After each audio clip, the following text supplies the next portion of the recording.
પૂર્વ પ્રસંગમાં આપણે 57મો શ્લોકનું અધ્યયન કરતા હતા. થોડું એમાં બાકી છે, એનું આપણે અવગાહન કરીને આગળ વધશું. આભાસ પ્રતિબિંબત્વમ એવં તસ્ય ન ચાન્યથા આનંદાંશ તિરોધાનાત તદ્વત્વેન ભાસતે.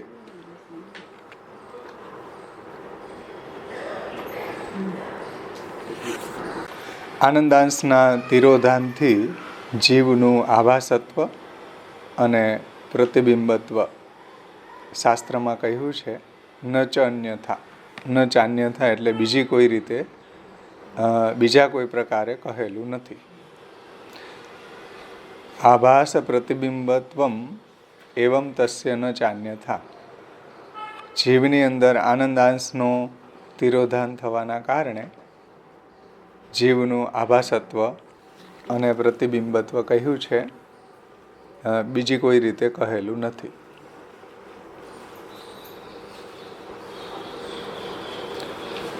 એની વિવેચના આપણે કરતા હતા કે જીવ હે સો બ્રહ્મ કો આભાસ रूप तथा ब्रह्म को प्रतिबिंब रूप नहीं हो सके हैं. और ब्रह्म बिंदु उपनिषद में एकधा दशधा चैव दृश्यते जलचंद्रवत. આ વાક્યની અંદર ચંદ્રમાનું દ્રષ્ટાંત આપવામાં આવેલું છે અને ચંદ્રમાનું દ્રષ્ટાંત આપીને શ્રુતિનું જે તાત્પર્ય છે એ એક બ્રહ્મમાંથી જ અનેક પ્રકારના જીવો પ્રગટ થયા છે. નાના પ્રકાર કે જીવ પ્રગટ હુએ હૈ, આવું તાત્પર્ય છે. કોઈ જીવ છે બ્રહ્મનું પ્રતિબિંબ છે એવું સમજાવવાનું તાત્પર્ય નથી ભાઈ. પછી આપણે જ્યાં અધૂરું હતું ત્યાંથી જ હું લઉં છું, રિવિઝન નથી કરતા, કેમ કે કન્ટિન્યુટીમાં આપણે એને સમજવું જરૂરી છે. પ્રતિબિંબ પદાર્થ કો યથાર્થ સ્વરૂપ લીખે હે. હવે પ્રતિબિંબ પદાર્થનું સાચું સ્વરૂપ શું છે એનું વર્ણન શ્રી મહાપ્રભુજી કરે છે. જો પદાર્થ દર્પણ જલાદि रूप जो आधार वाके जो स्वच्छता तथा मलिनता आदि धर्म उनके समान धर्म वारो प्रतिबिंब होय और सन्मुख स्थित जो मुख चंद्रमा आदि पदार्थ उनके भी समान धर्म वारो होय है और प्रतीत होतो होय वाको प्रतिबिंब कहनो. આ પ્રતિબિંબની વ્યાખ્યા સમજાવે છે. પ્રતિબિંબની વ્યાખ્યા એટલે શું?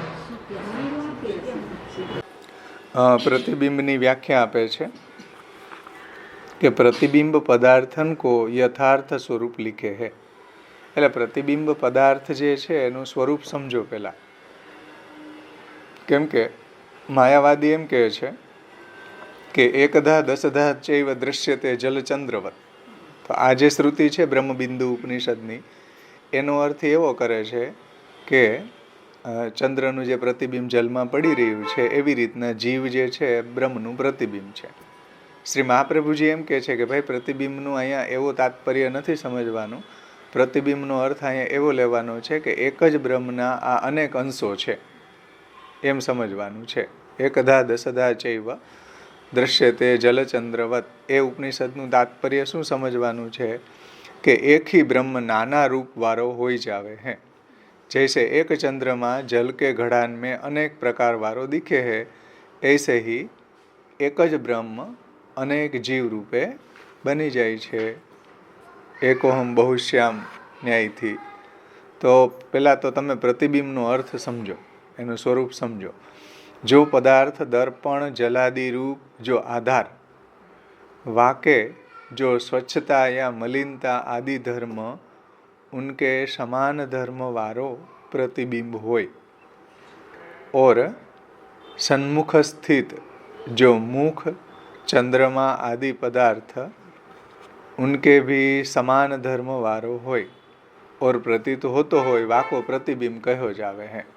प्रतिबिंब कोने कहेवाय કે જે પદાર્થ દર્પણ હોય કે જલ હોય એમાં પહેલાં તો પ્રતિબિંબ પડે. પ્રતિબિંબ ક્યાં પડે? જલ હોય કે દર્પણ હોય એમાં. અને પછી સ્વચ્છ હોય મલિન હોય એ પ્રમાણે પ્રતિબિંબ પણ એવું દેખાય અરીસામાં તમે રજ ઉડી હોય ને પછી જુઓ મુખને તમારા, તો મલિન દેખાય પ્રતિબિંબ. સ્વચ્છ હોય તો સ્વચ્છ પ્રતિબિંબ દેખાય. તો સ્વચ્છતા તથા મલિનતા આદિ ધર્મ ઉનકે સમાન ધર્મ વાળો પ્રતિબિંબ હોવે હે. એટલે જેવું જલ કે દર્પણ એ સ્વચ્છ હોય કે મલિન હોય એ પ્રમાણે પ્રતિબિંબ પણ એવું પડે છે. અને સન્મુખ સ્થિત જો મુખ અથવા તો ચંદ્રમા આદિ પદાર્થ ઉનકે ભી સમાન ધર્મ વાળો હોય ઓર પ્રતીત હોતો હોય વાકો પ્રતિબિંબ કહેનો. એટલે આપણે અરીસામાં આપણું મુખ જોઈએ અથવા તો ચંદ્રમાની નીચે તમે અરીસો રાખો તો ચંદ્રમાનું પ્રતિબિંબ એમાં પડે છે. એટલે મુખ ચંદ્રમા આદિ પદાર્થ ઉનકે ભી સમાન ધર્મ વાળો હોય. એટલે જેમ તમે મુખ જોતા હોય અરીસામાં તો તમારા જેવું જ મુખ પ્રતિબિંબમાં દેખાય. બીજા કોઈનું મુખ દેખાતું હોય તો તમને શું લાગે? કોઈ ભૂત પ્રેત આવી ગયું અરીસામાં શું છે એમ. એટલે પ્રતિબિંબ હંમેશા સમાન ધર્મ વાળું હોય. જેવું બિંબ હોય એવું જ પ્રતિબિંબ હોય છે. એને પ્રતિબિંબ કહેવામાં આવે છે. ये प्रतिबिंब पदार्थ घटादि रूप सत्य सृष्टि सो तथा आभासादि रूप मिथ्या सृष्टि सो विलक्षण है. હવે આ પ્રતિબિંબ શું છે એને આપણે શું સમજવું? સત્ય સમજવું કે મિથ્યા? બોલો. પ્રતિબિંબને સત્ય માનવું કે મિથ્યા માનવું? ये प्रतिबिंब पदार्थ घटादि रूप सत्य सृष्टि सो એટલે ઘડો, કપડું, આ ટેબલ, આ બધી જે પ્રાપંચિક પદાર્થો છે એ બધા સત્ય છે, બ્રહ્મરૂપ છે, ઘટ ઇત્યાદિની જેમ. તો એની જેમ શું પ્રતિબિંબ એવું જ છે? એ પ્રતિબિંબ પદાર્થ ઘટાદિ રૂપ સત્ય સૃષ્ટિ શો તથા આભાસાદિ રૂપ મિથ્યા સૃષ્ટિ શો વિલક્ષણ હે. મિથ્યા સૃષ્ટિ આભાસ એટલે કે છીપમાં ચાંદીની આપણને ભ્રાંતિ થાય, આભાસ કહેવાય. સમજાણું ને? દોરડા ઉપર સર્પની આપણને આભાસ થાય તો એ મિથ્યા સૃષ્ટિ છે. ત્યાં સર્પ છે નહીં, પરંતુ એક આપણને એવી સર્પની ભ્રાંતિ ત્યાં થઈ જાય છે, આભાસ થઈ જાય છે. તો એ આભાસરૂપ મિથ્યા સૃષ્ટિ છો વિલક્ષણ. એટલે આ જે પ્રતિબિંબ છે એ આભાસરૂપ સૃષ્ટિ અને આ જે ઘટ વગેરે સત્ય સૃષ્ટિ છે એનાથી વિલક્ષણ છે. સમજાણું?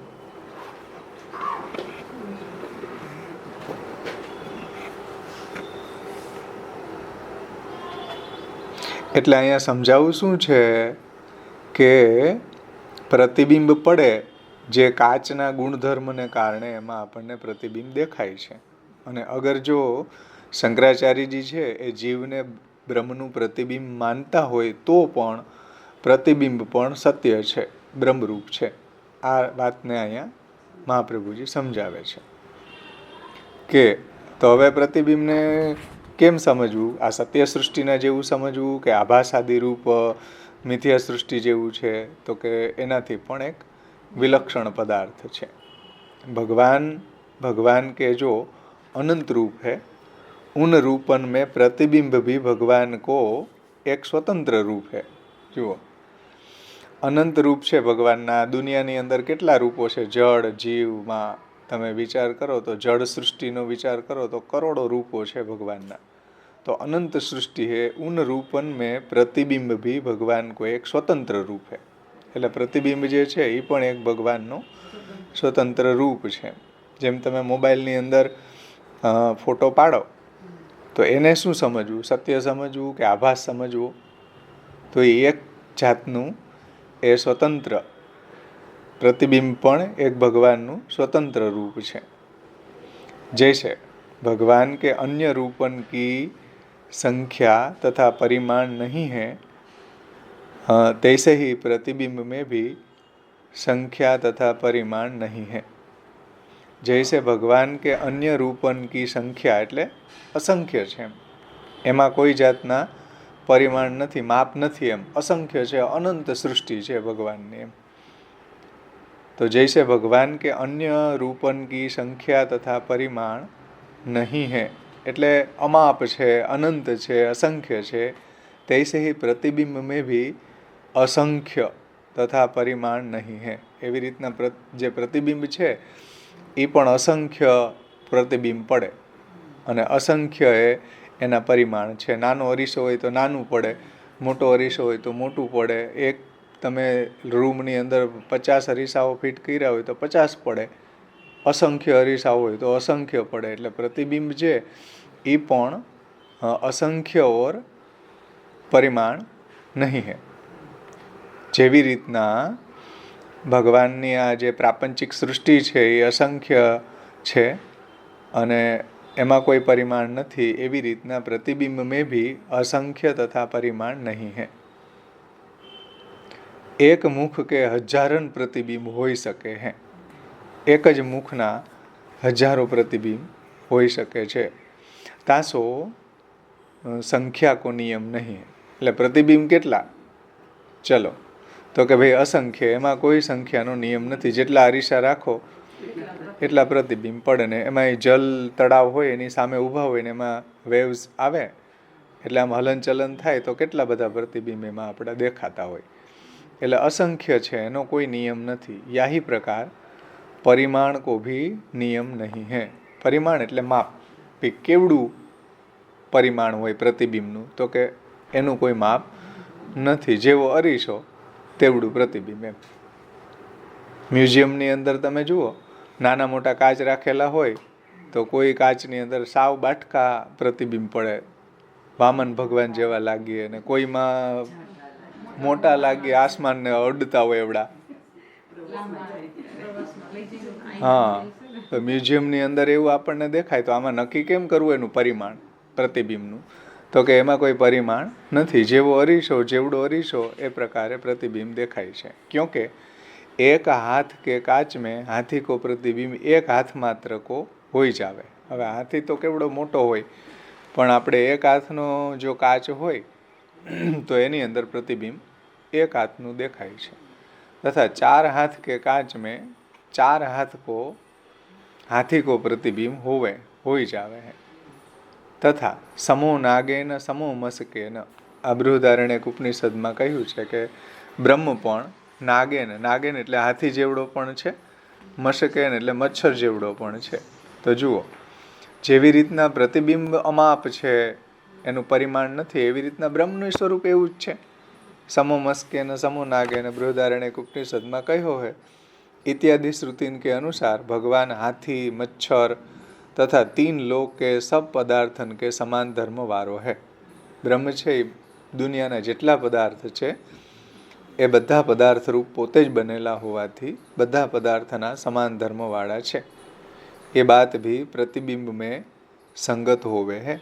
આ વાત પણ પ્રતિબિંબમાં આપણે એની સંગત કરીને સમજી શકીએ કે જુઓ, પ્રતિબિંબ પણ જેવડો અરીસો એવડું પ્રતિબિંબ પડે છે. અસંખ્ય પ્રતિબિંબ પડી શકે, જે મ્યુઝિયમના કાચથી આપણે સમજી શકીએ. એવી રીતના બ્રહ્મ જેવા છે, બ્રહ્મ પણ અનંત છે, એનું કોઈ પરિમાણ નથી. નાગ હાથી જેવડાય બની જાય છે અને મચ્છર જેવડાય બની જાય છે. એમ પ્રતિબિંબ પણ એવડાય બની જાય ને. પ્રતિબિંબ પણ તમે જુઓ તો સાવ નાનાય થઈ જાય અને મોટા પણ થઈ જાય. તો આ શ્રુતિથી, इस श्रुति के अनुसार भगवान हाथी, मच्छर तथा 3 लोक के सब पदार्थन के समान धर्म वाले हैं. ये बात भी प्रतिबिंब में संगत होवे हैं. કે ભાઈ બ્રહ્મ જે છે બધા પદાર્થ રૂપ બનવાનું એનું સામર્થ્ય છે. ક્યોંકि प्रतिबिंब है सो हाथी के सन्मुख हाथी तथा मच्छर के सन्मुख मच्छर जैसो होई जावे हैं. या रीति सो सब पदार्थन के समान होई सके हैं. એટલે કે પ્રતિબિંબ જે છે, જેવો પદાર્થ જેવો અરીસો એ પ્રમાણે પદાર્થનું પ્રતિબિંબ પડે છે. અરીસો મોટો હોય ને નાનો પદાર્થ હોય તો મોટું પણ પ્રતિબિંબ પડે છે, અને મોટો હાથી હોય નાનો અરીસો હોય તો નાનું પણ પ્રતિબિંબ થઈ જાય છે. બ્રહ્મની જેમ બ્રહ્મ જેમ મચ્છર રૂપે થઈ જાય અને હાથી રૂપે થઈ જાય. તો આ રીતના બ્રહ્મ જ એકધા દસધા ચૈવ દ્રશ્યતે જલચંદ્રવત. એ જે શ્રુતિ અહીંયા શંકરાચાર્યજી એનો અર્થ કહે છે કે ભાઈ અહીંયા જીવ છે એ બ્રહ્મનું પ્રતિબિંબ છે, એવું અહીંયા તાત્પર્ય નથી ભાઈ.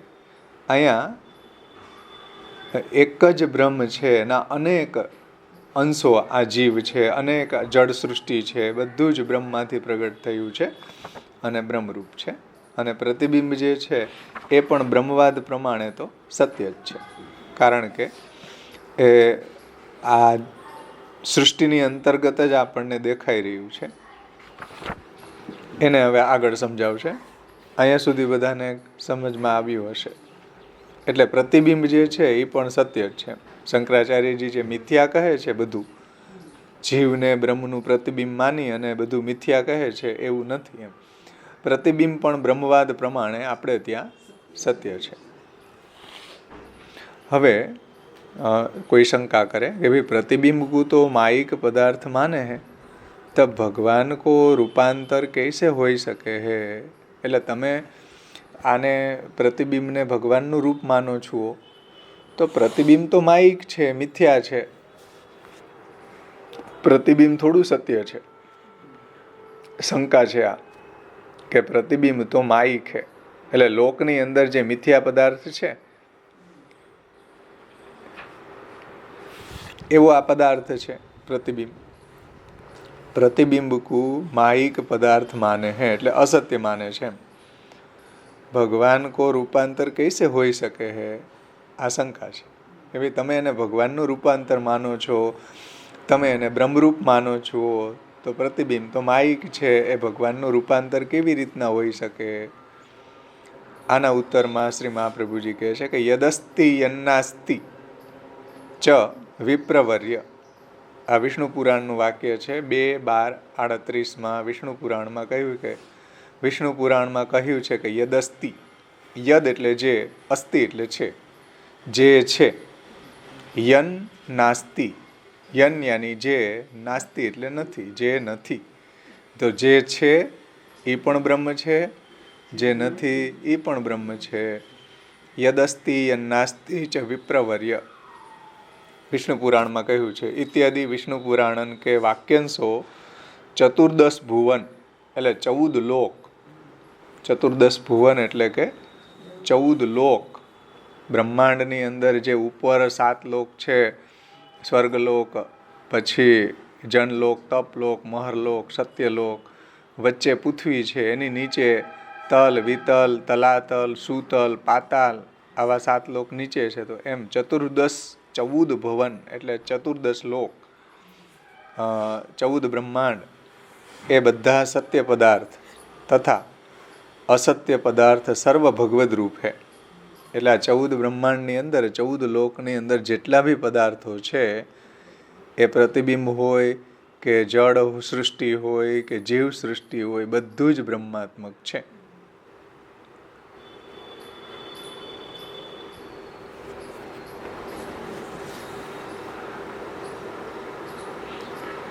इत्यादि विष्णु पुराण आदि कन के वाक्यांशों चतुर्दश भवन पदार्थ, सत पदार्थ तथा असत पदार्थ सर्व भगवद रूप ही है, ये सिद्धांत सिद्ध होवे है કે જેટલા બી પદાર્થો આ છે એ બધું બ્રહ્માત્મક છે. પ્રતિબિંબ હોય તો એ પણ બ્રહ્માત્મક છે બ્રહ્મવાદ પ્રમાણે. ભગવાન વિના, ક્યોંકે अन्य पदार्थ सर्वरूप नहीं हो सके है. भगवान वगर कोई अन्य पदार्थ है ये सर्वरूप थई सकतो नहीं. भगवान में जेवी सामर्थ्य है कि ए सर्वरूप थई सके छे. द्वेवाव ब्रह्मणो रूप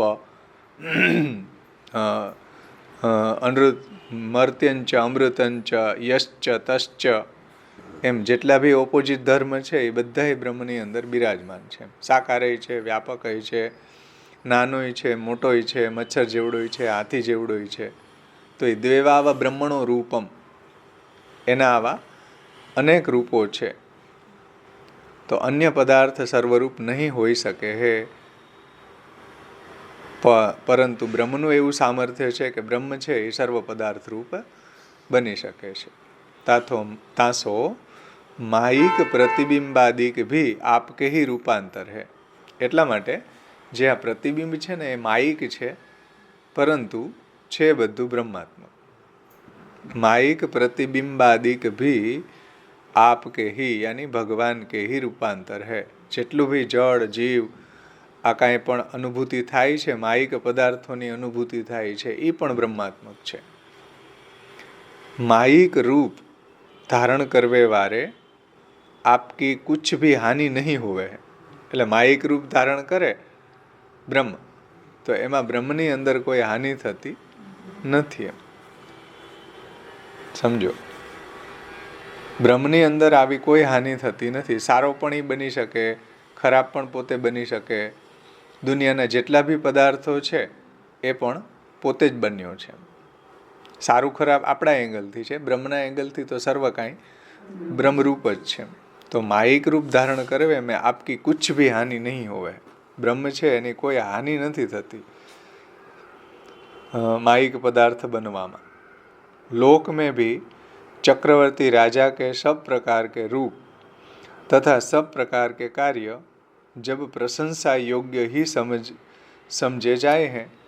એટલે લોકની અંદર બ્રહ્મની વાત તો તમે ચાલો પછી કરો. પહેલાં તો લોકની અંદર કોઈ ચક્રવર્તી રાજા હોય, એના તમે બધા જ પ્રકારના જે કર્મો છે એ પ્રશંસનીય હોય. બધા એના બંદીજનો છે એ એના ગુણગાન ગાય. ચક્રવર્તી રાજા હોય એ તૈયાર થઈને આવે, મુકુટ બુકુટ પહેરીને, સારા કપડાં પહેરીને, તોય એના ગુણગાન ગાય બંદીજનો. અને સવારમાં ઉઠતા વેત બ્રશ કર્યા વગરના આવી જાય તોય બંદીજનો ગુણગાન ગાય કે શું રાજાના વિખરાયેલા વાળ છે અને કેટલો સુંદર લાગે છે, મનોહર લાગે છે. તો ચક્રવર્તી રાજા કે સબ પ્રકાર કે રૂપ તથા સબ પ્રકાર કે કાર્ય જબ પ્રશંસા યોગ્ય ही સમજે જ આવે. જેમ ભગવાન છે તો રણ છોડીને ભાગે તો એની પ્રશંસા થાય. પ્રતિજ્ઞા તોડે કુરુક્ષેત્રમાં તોય બધા એની પ્રશંસા કરે કે ભાઈ નમે ભક્ત પ્રણશ્યતિ. એવી રીતના રાજા હોય એની બધી જગ્યાએ પ્રશંસા થાય. તો લોક મેં ભી चक्रवर्ती राजा के सब प्रकार के रूप तथा सब प्रकार के कार्य जब प्रशंसा योग्य ही समझे जाए हैं. એટલે પ્રશંસા યોગ્ય જેને સમજવામાં આવે છે, ઉનમેં દોષ બુદ્ધિ કોઈ की भी नहीं હોવે. રાજા છે એની અંદર કોઈની દોષ બુદ્ધિ નથી. એ તૈયાર થઈને આવે તોય પ્રશંસા કરે બધા બંદીજનો, પ્રજાજનો, અને તૈયાર થયા વગરના આવે તોય પણ બધા એની પ્રશંસા જ કરે. તો દોષ બુद्धि कोई की भी नहीं होवे है. तब सकल जगत के नियंता भगवान के सद असद रूप धारण करवे में दोष संभावना कैसे हो सके है. जो एक सामान्य चक्रवर्ती राजानी अंदर पण जो दोष संभावना નથી અને પ્રજાજનો અને બંદીજનો એની સ્તુતિ જ કરે છે, એના કીર્તન જ કરે છે, એના ગુણો જ ગાય છે, એવી રીતના તો પછી આ તો સાક્ષાત એનાથી ચક્રવર્તી રાજાથી તો આ તો 14 બ્રહ્માંડનો ચક્રવર્તી રાજા છે. તો 14 બ્રહ્માંડનો ચક્રવર્તી રાજા હોય તો એની અંદર તો દોષ બુદ્ધિની કોઈ સંભાવના જ નથી. सब सकल उनमें दोष बुद्धि की कोई भी संभावना नहीं. બધા જ એની પ્રશંસા જ કરે છે.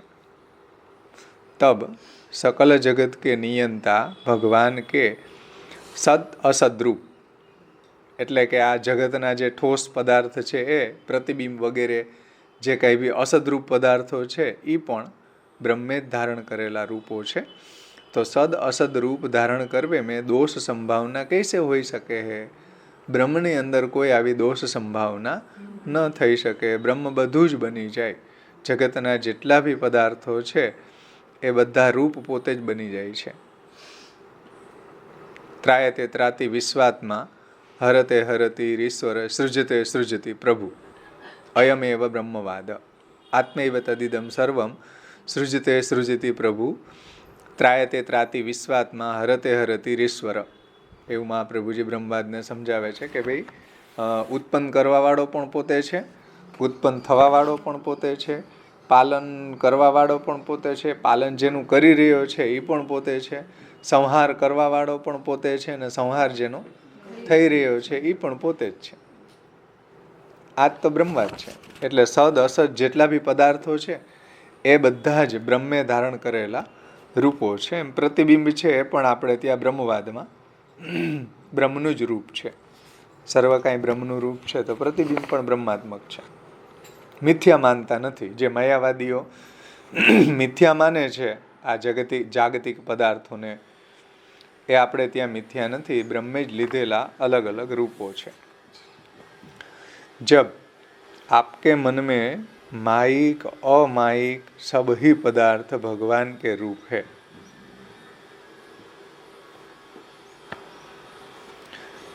जब आपके मत में माइक और अमाइक सब ही पदार्थ भगवान के रूप है, तब माइक प्रतिबिंब अथवा तो माइक आभास रूप जीव को मान लेवे में आपकी कहाँ हानि है? आई मन में नहीं पर मत में. जब आपके मत में समझो, હવે પૂર્વ પક્ષે અહીંયા એવી શંકા કરે છે કે આપકે મતમાં બધું જ બ્રહ્માત્મક છે. એ માયિક પદાર્થ હોય કે અમાયિક હોય, સભી પદાર્થ ભગવાનના રૂપો જ છે, બ્રહ્માત્મક છે. તબ માયિક પ્રતિબિંબ अथवा माइक आभास रूप जीव को मान लेवे में आपकी कहाँ हानि है?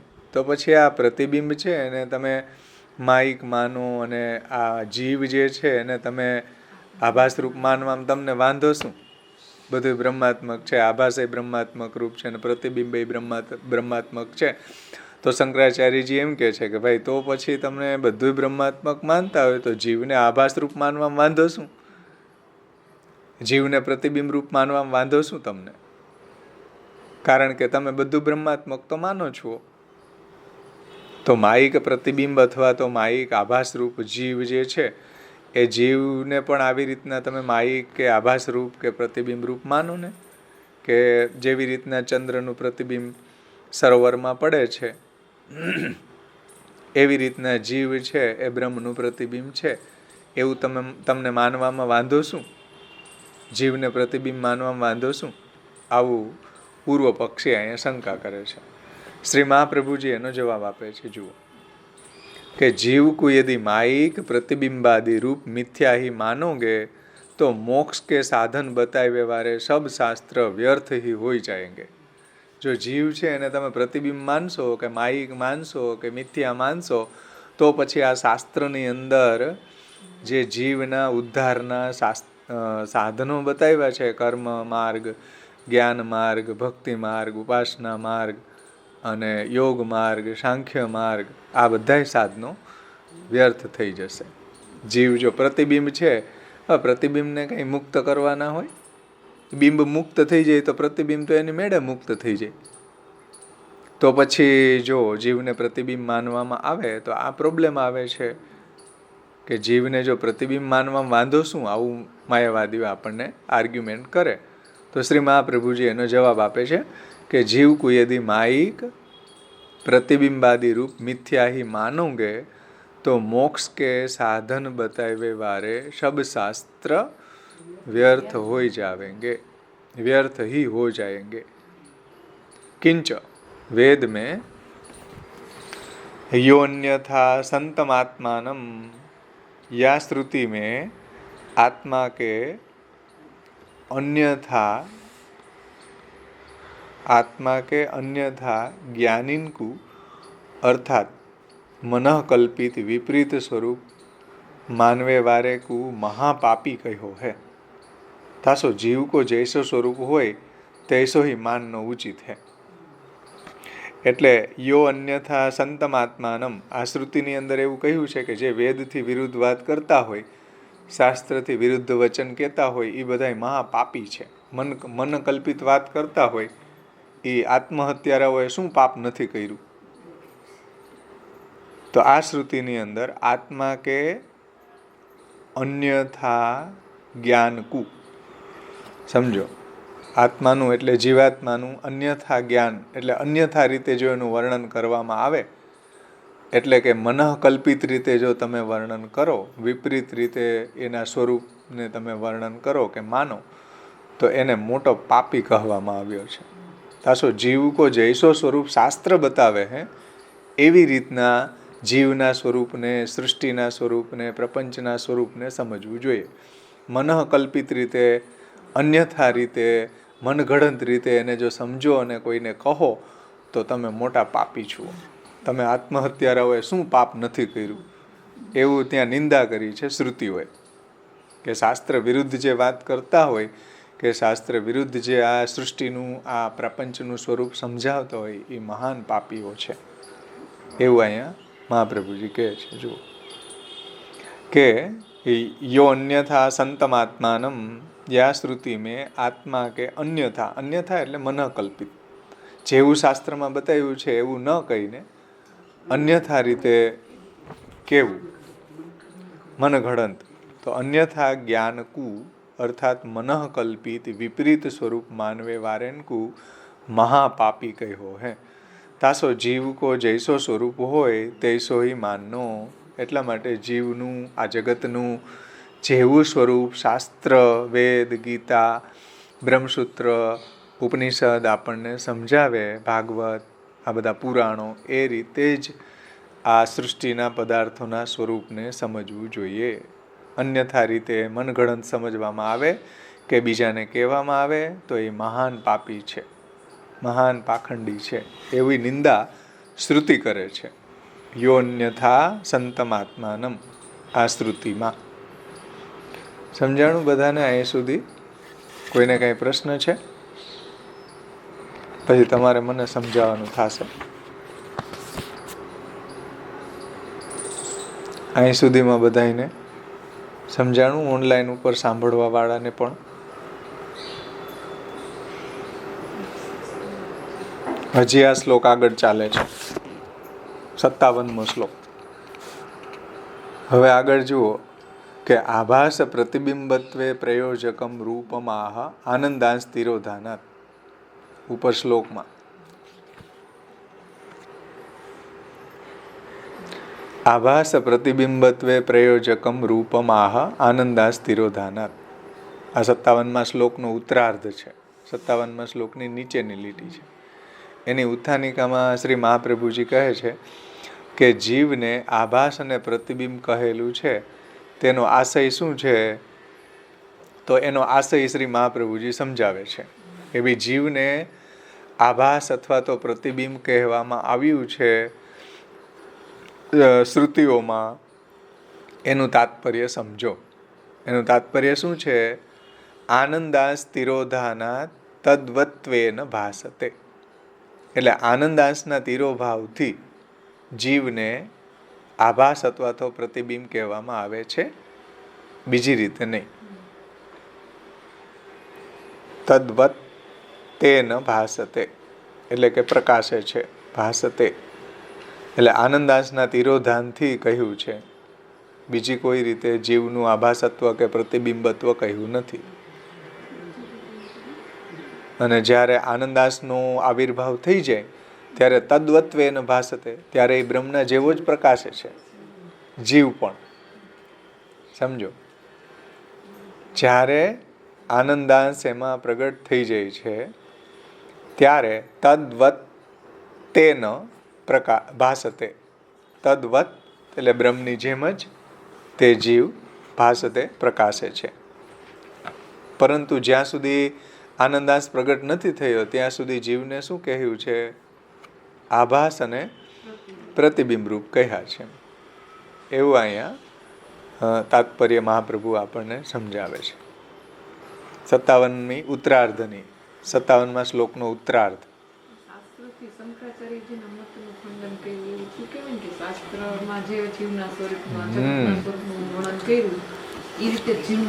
હા, શંકરાચાર્યજી જે શ્રુતિઓ છે એનો ઉલટો અર્થ કરે છે કે એકદા દસદા ચૈવ દ્રશ્યતે જલચંદ્રમ.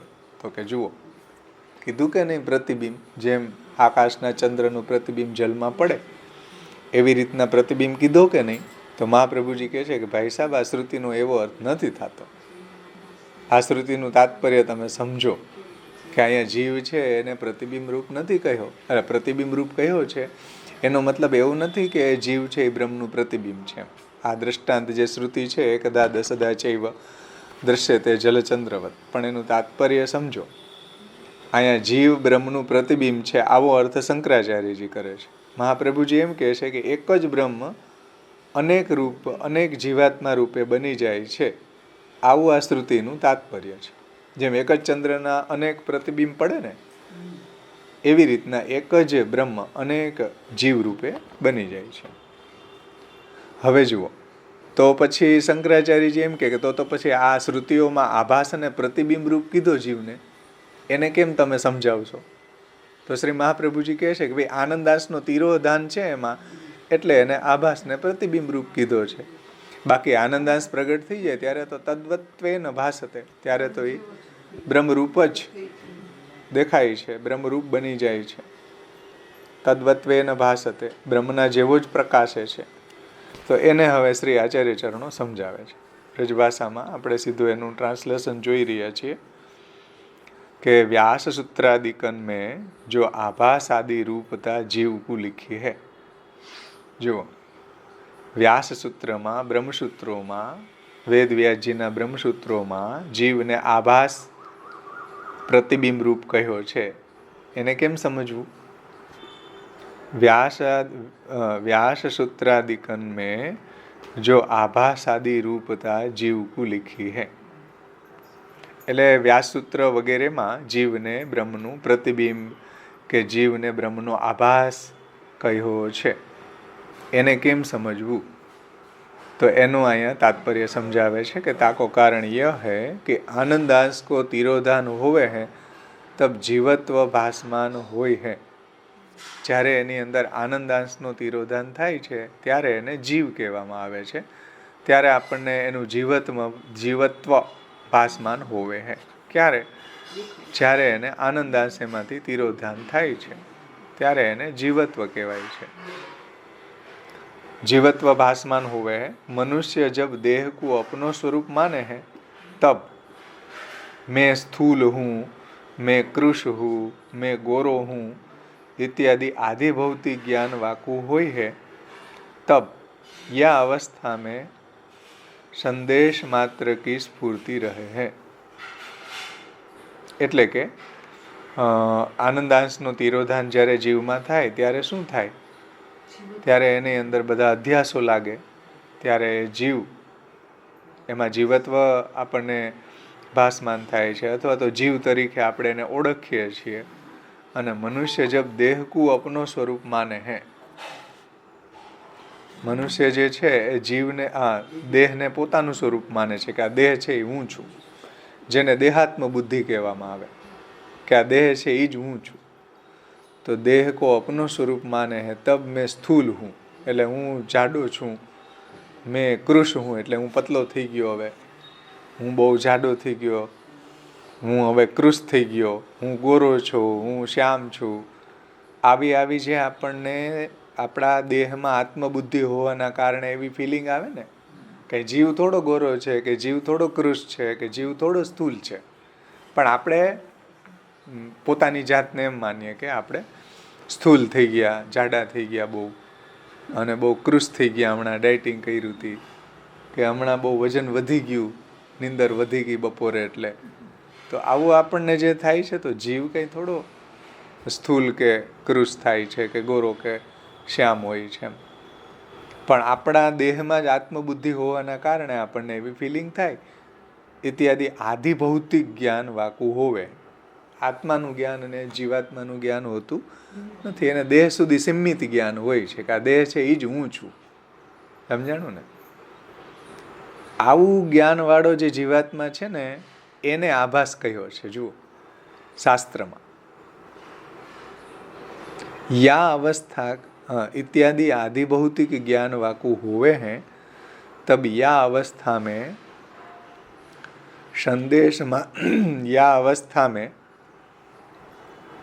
संदेश मात्र की स्फूर्ति रहे हैं. સંદેશ માત્ર છે કે દેહ માત્ર છે? સંદેશ ને હોવું જોઈએ, દેહ હોવું જોઈએ. એટલે દેહ માત્રની સ્ફૂર્તિ રહે છે એને. સમજમાં આવ્યું વાત? કે જીવને આભાસ અને પ્રતિબિંબ જે કહેવામાં આવે છે વ્યાસસૂત્ર ઇત્યાદિમાં, એને કઈ રીતના સમજવું એ શ્રી આચાર્ય ચરણો સમજાવે છે. કે જ્યારે જીવને દેહાધ્યાસ, ઇન્દ્રિયાધ્યાસ, પ્રાણાધ્યાસ, અંતઃકરણાધ્યાસ, સ્વરૂપ વિસ્મૃતિ હોવાના કારણે દેહને જ પોતાનું સ્વરૂપ માને છે. ત્યારે એને શ્રુતિ આભાસ કહે છે. સમજો ધ્યાનથી. યા અवस्था में देह मात्र की स्फूर्ति रहे हैं तब બ્રહ્માભાસ યા જીવ કુ કહ્યો જાવે હે. એટલે શાસ્ત્રની અંદર ત્યારે એને બ્રહ્માભાસ કહેવામાં આવે છે, બ્રહ્મનો આભાસ. સમજાણો ને? એટલે 3 વાત સમજવાની: આભાસ, પ્રતિબિંબ, અને ત્રીજું છે આભાસ, પછી પ્રતિબિંબ આવશે, અને છેલ્લે જ્યારે એની અંદર બ્રહ્મ રૂપતા પ્રગટ થાય છે ત્યારે આનંદાંશની અંદર જે પ્રગટ થઈ જાય ત્યારે તો તદ્વત્વેન ભાસતે. જ્યારે એને સચ્ચિદાનંદ રૂપતા પ્રાપ્ત થાય છે ત્યારે એની આધિદૈવિક અવસ્થા કહેવામાં આવે છે. આ એની આધિભૌતિક અવસ્થા છે. જુઓ, આભાસ પોતાના દેહ પૂરતું જેને જ્ઞાન છે એ જે અવસ્થામાં જ્ઞાન થાય છે એને બ્રહ્મ આભાસ કહેવામાં આવે છે શાસ્ત્રમાં. બ્રહ્માભાસ, બ્રહ્મનો આભાસ. એમ તબ બ્રહ્માભાસ યા જીવકુ કહ્યો જ આવે હે. સમજમાં આવ્યું? जैसे कोई मनुष्य में ब्राह्मण के सब धर्म गुण नहीं होवे है, केवल जाति ब्राह्मण होय, वासो जैसे બ્રાહ્મણ આભાસ કહે જાવે હે. હવે જો આભાસને સમજાવો. આભાસ એટલે શું? તો આભાસની વ્યાખ્યા આપી કે ભાઈ જેમ બ્રાહ્મણની અંદર બ્રાહ્મણના ઘરે એનો જન્મ થયો હોય, પરંતુ બ્રાહ્મણના જે ગુણો છે, સત્ય, દયા, તપ, શૌચ, પછી યજન, યાજન, દાન, પ્રતિગ્રહ, અધ્યયન, અધ્યાપન, ષડકર્માણી, દિને દિને આવું કાંઈ કરતો ન હોય, 16 સંસ્કારે ન થયા હોય, બ્રાહ્મણ ઉચિત આજીવિકા પણ ન હોય, પછી બ્રાહ્મણ ઉચિત સદાચાર પણ ન હોય, તો એને બ્રાહ્મણ લોકો કહે છે. એ કયા એંગલથી કહે છે? તો કે બ્રાહ્મણાભાસ કહેવામાં આવે. એને બ્રાહ્મણ ન કહેવાય, પણ આ કેવલ આની અંદર બ્રાહ્મણનો આભાસ માત્ર છે. સમજાણું ને? આભાસ એટલે શું? એટલે બ્રાહ્મણનો આભાસ કહેવાય. એમ ક્ષત્રિયોનો આભાસ કહેવાય. ક્ષત્રિયોના ધર્મ ન પાડતો હોય પણ ક્ષત્રિયોની ઘરે જન્મી જાય તો ક્ષાત્રાભાસ કહેવાય. વૈશ્યનો જે છોકરો હોય એને શાસ્ત્રમાં જે બતાવેલા 16 સંસ્કાર ઇત્યાદિ કે વર્ણાનુરૂપ એના જો સંસ્કાર ન થાય, એની સદાચાર કે આજીવિકા ન હોય તો વૈશ્યાભાસ કહેવાય. ક્ષુદ્રાભાસ કહેવાય. એવું નથી, ક્ષુદ્રના ધર્મો શાસ્ત્રે બતાવ્યા છે. એ જો પાલન ન કરતા હોય તો ક્ષુદ્રાભાસ કહેવાય. તો એક દ્રષ્ટાંત સમજવાનું છે. બ્રાહ્મણાભાસ. સમજાણું ને? તો આભાસ શબ્દ આવ્યો ને કે બ્રાહ્મણની ઘરે જન્મી ગયો પણ બ્રાહ્મણના ધર્મનું નામ નિશાન એમાં નથી, એને બ્રાહ્મણાભાસ કહેવામાં આવે છે. એવી રીતના જીવ છે બ્રહ્મનો અંશ છે, બ્રહ્મમાંથી છૂટો પડ્યો પણ બ્રહ્મના એકય ધર્મનું નામ નિશાન એમાં એને પોતાને ફિલિંગ નથી આવતું. એ પોતાનો દેહ જે છે એમાં જ સીમિત છે, અધ્યાસના કારણે. એમ દેહને જ એ પોતાનું સ્વરૂપ માની બેઠો છે, એટલે એને આભાસ કહેવામાં આવે છે. સમજમાં આવ્યું ને? બીજા કોઈ ધર્મ બ્રહ્મની અંદર આનંદાશની અંદર પ્રગટ થયો નથી. એટલા માટે જ્યારે એને એવું જ્ઞાન થશે કે હું બ્રહ્મનો અંશ છું, હું કેવલ દેહ જ નથી ભાઈ, હું બ્રહ્માથી છૂટો પડેલો બ્રહ્મનો અંશ છું, બ્રહ્માત્મક છું, આવું જ્ઞાન થશે ત્યારે એને પ્રતિબિંબ કહેવાય. સમજો? તો આભાસની વ્યાખ્યા પણ અહીંયા ટીકાકારોએ આપણને સમજાવી કે ભાઈ આભાસ એટલે શું. જેમ ધર્માભાસ મહાપ્રભુજીએ પણ કૃષ્ણાશ્રયમાં કહ્યું છે કે સર્વ માર્ગેષુ નષ્ટેષુ કલૌ ચ ખલ ધર્મિણી. ધર્મ જે છે એ કેવો થઈ જશે? ખલ થઈ જશે, આભાસ થઈ જશે. એમ દેખાય તમને ડેકોરેશન બહુ મોટા મોટા, પણ એ ધર્માભાસ કહેવાય. ધર્મનું નામ નિશાન ત્યાં હોય નહીં. એવી રીતના બ્રાહ્મણાભાસ સમજી લ્યો, ધર્માભાસ સમજી લ્યો. એમ જીવ જે છે એને બ્રહ્મનો આભાસ ક્યારે કહેવામાં આવે? કે જ્યારે એની દેહાત્મ બુદ્ધિ હોય, એને જીવના સ્વરૂપનું જ્ઞાન ન હોય, દેહને જ પોતાનું સ્વરૂપ માનતો હોય, ત્યારે દેહ માત્રની સ્ફૂર્તિ હોય ત્યારે એને આભાસ કહેવામાં આવે છે બ્રહ્મનો. તો એ વાતને અહીંયા સમજાવી જુઓ कि जैसे कोई मनुष्य में ब्राह्मण के सब धर्म यानी कि गुण नहीं होवे हैं, केवल जाति ब्राह्मण હોય એટલે બ્રાહ્મણની ઘરે જન્મી ગયો એમ જાતિ બ્રાહ્મણ કહેવાય એને. અને વાસો જૈસે બ્રાહ્મણા ભાસ કહે હે, આ એક્ઝામ્પલ છે, સમજાણું ને? જાતિ બ્રાહ્મણ છે એને દુર્બ્રાહ્મણ પણ કહેવામાં આવે છે. દુર્બ્રાહ્મણ બ્રાહ્મણ છે પણ બ્રાહ્મણના ધર્મો એનામાં નથી. આવા દુર્બ્રાહ્મણ છે, અથવા તો બ્રાહ્મણા ભાસ છે, અથવા તો બ્રાહ્મણ પુત્રો છે. બ્રાહ્મણના ગુણો નથી પણ બ્રાહ્મણની ઘરે જન્મી ગયા, તો આનો ઉદ્ધાર કેમ કરવો? એટલે વેદવ્યાજીએ મહાભારત લખ્યું આવા બ્રાહ્મણા ભાસનો ઉદ્ધાર કરવા માટે. વેદથી તો એનો ઉદ્ધાર થાય જ નહીં, કારણ કે બ્રાહ્મણનો આભાસ જ છે, બ્રાહ્મણના ધર્મો તો એનામાં છે નહીં એમ. ખેર, આ તો કેવલ આભાસને સમજાવવા માટે એક દ્રષ્ટાંત આપ્યું છે, એમાં આપણે બીજું ડિટેલ નહીં જઈએ.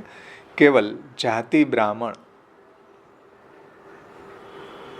હોવે હે તાસો જૈસે બ્રાહ્મણા ભાસ કહે હે, એવી રીતના જબ ये मनुष्य देह સો અલગ અપને સ્વરૂપ કો માને હે. અહીંયા એક વાત પૂરી થઈ. આભાસનું ચેપ્ટર અહીંયા પૂરું થયું.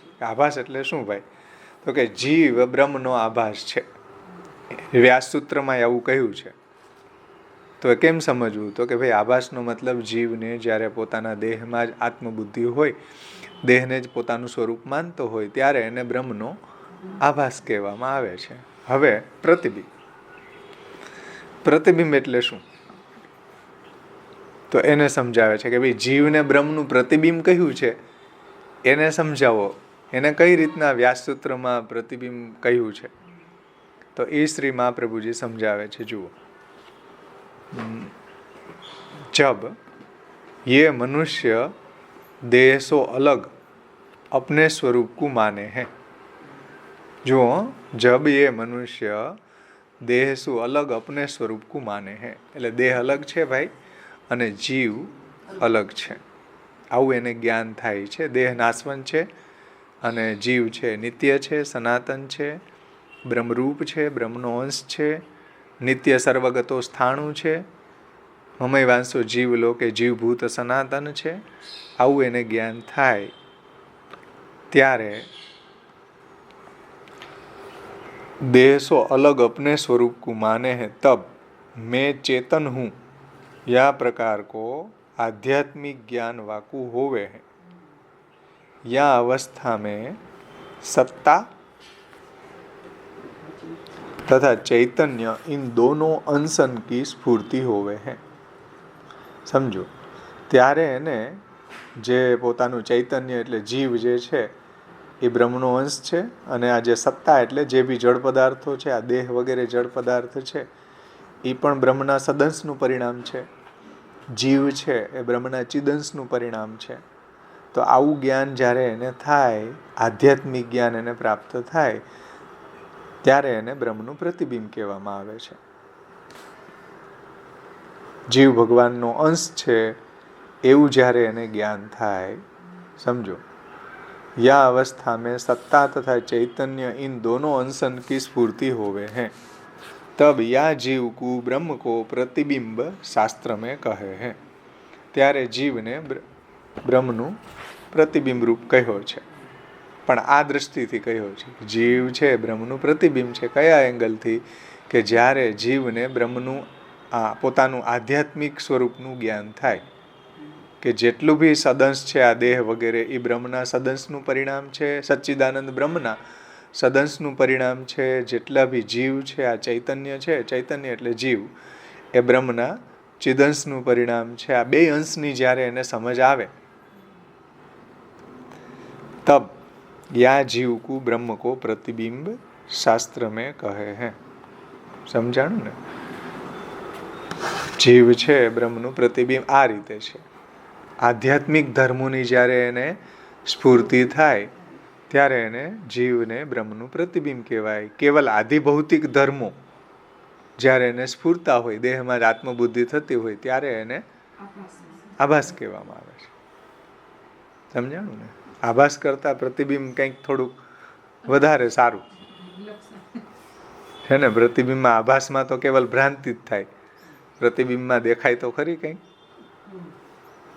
એટલે જીવ જે છે બ્રહ્મનું પ્રતિબિંબ કયા દ્રષ્ટિકોણથી કહ્યું છે એને અહીંયા આપણને ટીકાકારોએ સમજાવ્યું. હવે આવે છે આનંદાંશ અભિવ્યક્તો.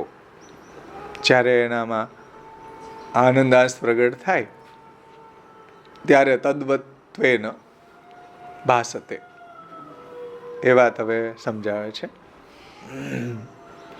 તો હા, હજી એની ડેફિનેશન આપે છે. જો જેમ બ્રાહ્મણનું જે એક્ઝામ્પલ આપ્યું છે બ્રાહ્મણ આભાસમાં, એમ પ્રતિબિંબમાં પણ બ્રાહ્મણનું દ્રષ્ટાંત આપે છે. જુઓ कि यह प्रकार को आध्यात्मिक ज्ञान वाकु हुए हैं, या अवस्था में तथा सत्ता और चैतन्य इन दोनों अंशन की स्फूर्ति होवे. એટલે કે આ જે પ્રાપંચિક પદાર્થો છે જેની સત્તા છે, બ્રહ્મની સત્તા જ છે, બધું બ્રહ્મ જ બન્યા છે, સચ્ચિદાનંદ બ્રહ્મનું જ સદંશનું પરિણામ છે આ દેહ કે આ જગત વગેરે. અને ચૈતન્ય इन दोनों अंशन की स्फूर्ति होवे है, तब या जीव को ब्रह्म को प्रतिबिंब शास्त्र में कहे हैं. जैसे जाति ब्राह्मण में भी ब्राह्मण के कितने धर्म आई जावे हैं, तब वाकु ब्राह्मण सदृश કહે हैं. ત્યારે આપણે એને બ્રાહ્મણ કહીએ છીએ. બ્રાહ્મણના ધર્મ એનામાં આવી જાય જે શાસ્ત્રમાં બતાવ્યા છે એવા. એના બ્રાહ્મણો ઉચિત એના સદાચાર છે, તપ, શૌચ, પવિત્રતા इत्यादि इत्यादि, षडकर्माणी दिने दिने. तो त्यारे जैसे जाति ब्राह्मण में ब्राह्मण के कितने धर्म आई जावे है, तब वाकु ब्राह्मणाभास ब्राह्मण सदृश ब्राह्मणभास नहीं पण ब्राह्मण सदृश कहे हैं. बिंब के सदृश को नाम प्रतिबिंब है. जेवुं बिंब होय एवुं ज સામે આપણને દેખાય તો એને આપણે પ્રતિબિંબ કહીએ. એમાં અહીંયા બ્રાહ્મણ જેવા જ એનામાં ધર્મ આવી જાય એટલે આપણે એને પ્રતિબિંબ કહીએ, બ્રાહ્મણનું બ્રાહ્મણ રૂપ કહીએ. તો બિંબ કે સદૃશ કો નામ પ્રતિબિંબ હૈ. જબ ભક્તિ આદિ સાધન કરી કે હવે આવે છે ત્રીજું, જ્યારે એની અંદર આનંદાસ પ્રગટ થઈ જાય જીવમાં ત્યારે એને બ્રહ્મરૂપ કહેવામાં આવે છે. ત્યારે આધિદૈવિક અવસ્થા એની પ્રાપ્ત થઈ જાય. એને શ્રી મહાપ્રભુજી સમજાવે છે કે ત્યારે એને સચ્ચિદાનંદ રૂપ કહેવામાં આવે છે. સમજો.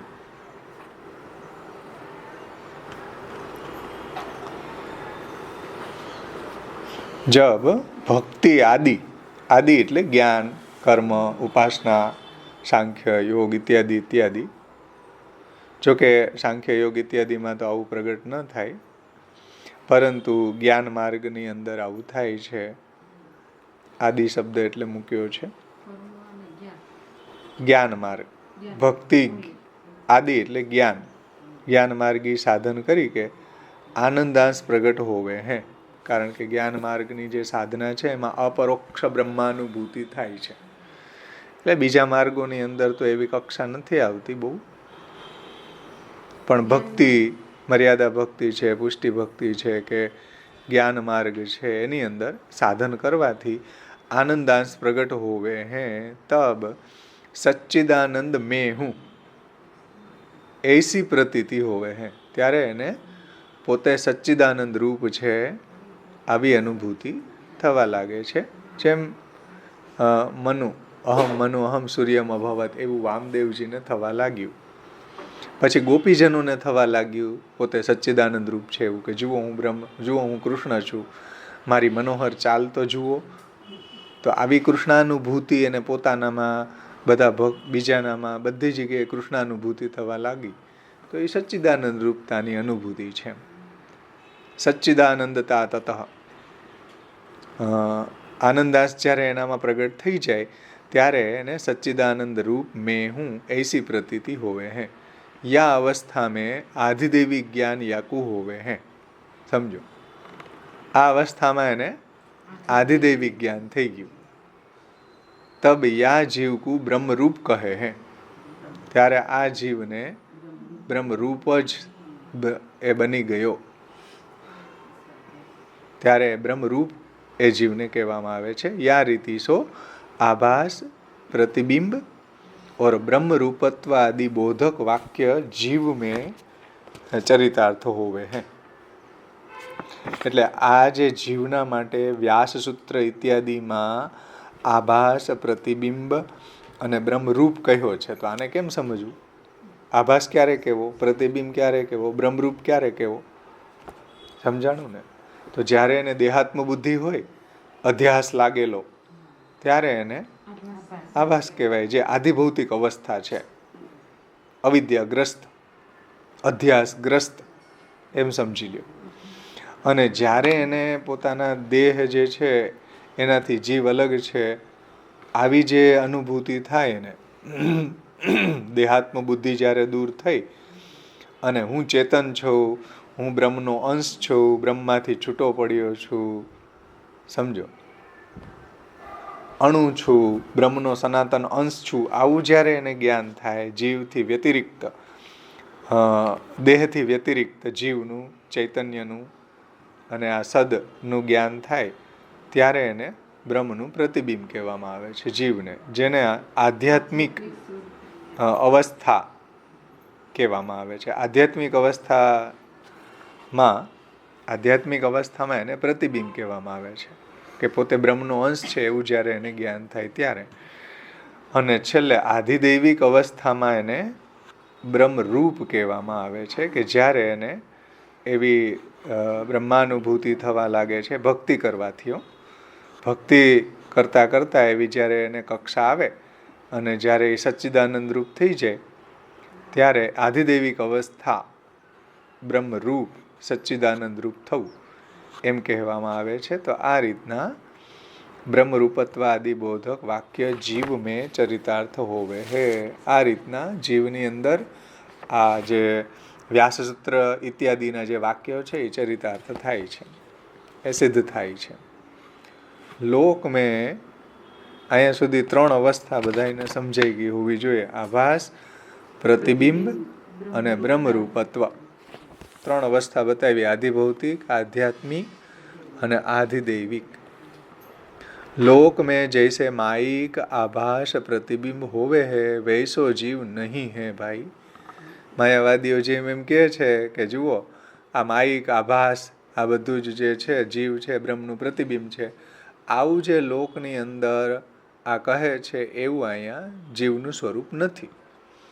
લોક મેં જૈસે માઇક આભાસ પ્રતિબિંબ હોવે હે વૈસો જીવ નહીં હે. એટલે જ્યાં જ્યાં બી શ્રુતિઓમાં બ્રહ્મબિંદુ ઉપનિષદની જે શ્રુતિ આપી, એકધા દસધા ચૈવ દ્રશ્યતે જલચંદ્રવત, તો ત્યાં પ્રતિબિંબ કહ્યું, એનો અર્થ આ રીતે સમજવો. બ્રહ્મસૂત્રની અંદર વેદવ્યાસજીએ આભાસ પ્રતિબિંબ કહ્યું, એનો અર્થ આ રીતે સમજવો. પરંતુ લોકમાં જે માયિક પદાર્થો કે આભાસ કે પ્રતિબિંબ દેખાય આપણને, સ્વપ્ન ઇત્યાદિ, કે છીપ ઉપર ચાંદીની ભ્રાંતિ, કે દોરડા ઉપર સર્પની ભ્રાંતિ, કે આપણું પ્રતિબિંબ જે દેખાય, એવી રીતના જીવને સમજવાનો નથી. શ્રુતિનું તાત્પર્ય આ છે. સમજાણું ને? એટલે આપણે એમ કીધું કે જુઓ પ્રતિબિંબ કીધું કે નહીં, એકધા દસધા ચૈવ દ્રશ્યતે જલચંદ્રવત, દોડો દોડો દોડો, ઝંડો લઈને ભાગીએ. પણ ભાઈ એનું સમજવાનું તાત્પર્ય તો સમજો. સમજાય ને? એ અહીંયા ટીકાકાર આપણને સિદ્ધ કરીને સમજાવે છે કે કયા દ્રષ્ટિકોણથી જીવને આભાસ કહ્યો છે, કઈ દ્રષ્ટિકોણથી જીવને બ્રહ્મસૂત્રમાં પ્રતિબિંબ કહ્યો છે, એ સમજવું જરૂરી છે.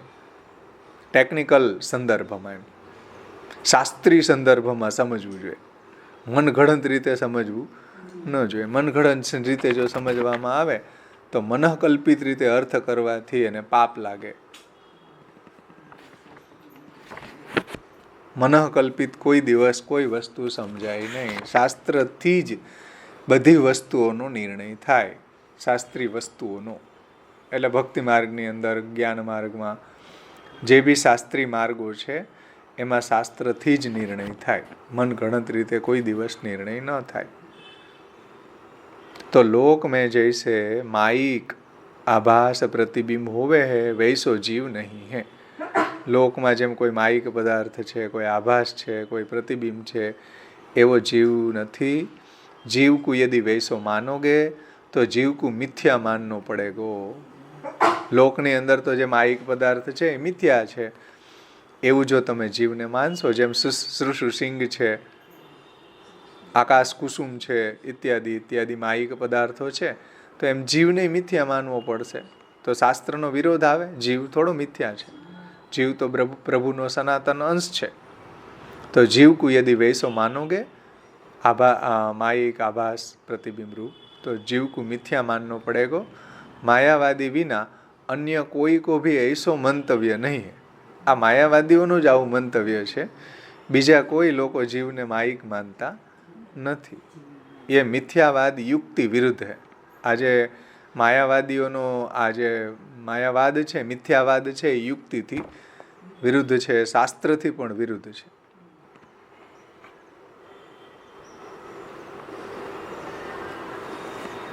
અહીંયા 57મો શ્લોક સંપૂર્ણ થયો.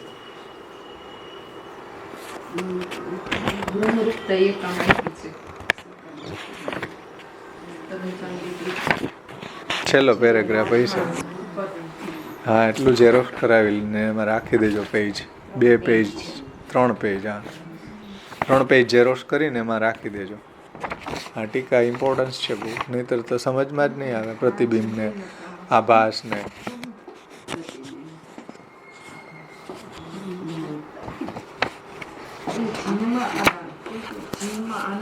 ત્યાર પછીનો જે શ્લોક છે 58મો, એની ઉત્થાનિકામાં શ્રી મહાપ્રભુજી આજ્ઞા કરે છે, મિથ્યાવાદમ યુક્તિબાધિતમેવ દૂષયતિ માયા જવનિકા છન્નમ.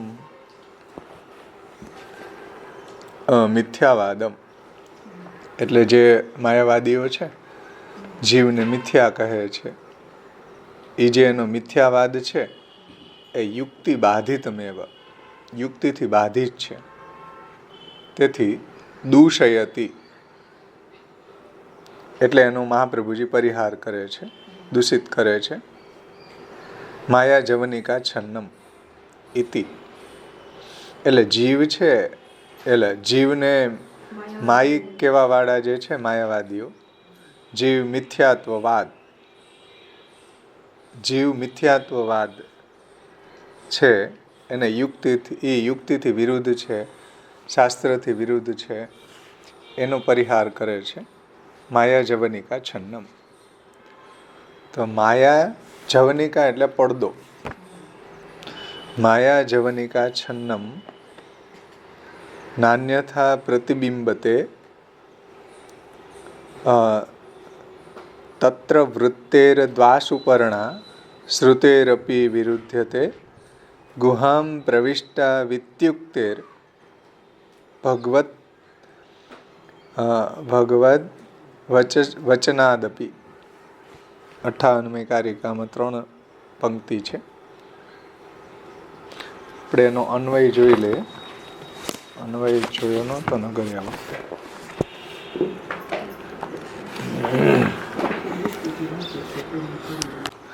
માયા જવનિકા છન્નમ એટલે માયાની જવનિકાથી, માયાની જવનિકા એટલે પડદો, પડદાથી આચ્છન્ન થયેલ, ઢંકાયેલું એમ આચ્છન્ન થયેલ બ્રહ્મ ન પ્રતિબિંબતે પ્રતિબિંબ રૂપ થાય નહીં. સમજો, માયા જવનિકા છન્નમ નાન્યથા પ્રતિબિંબતે એટલે કે માયાની જવનિકાથી આચ્છન્ન થયેલું બ્રહ્મનો ન પ્રતિબિંબતે પ્રતિબિંબ રૂપ થતો નથી. ભાઈ, પ્રતિબિંબ પડતું નથી વચ્ચે. માયાનો જો જવનિકા હોય તો પ્રતિબિંબ પડે કેમ? તમે એમ કહો કે જીવ બ્રહ્મનું પ્રતિબિંબ છે, પરંતુ વચ્ચે માયા જવનિકા હોય તો પ્રતિબિંબ કેવી રીતના પડે? તત્ર ત્યાં જ વૃત્તે એટલે ઈશ્વર સર્વત્ર વ્યાપીને રહેલા છે, તેથી પણ પ્રતિબિંબ ન પડે, કારણ કે વ્યાપકનું પ્રતિબિંબ પડે જ નહીં પહેલા તો.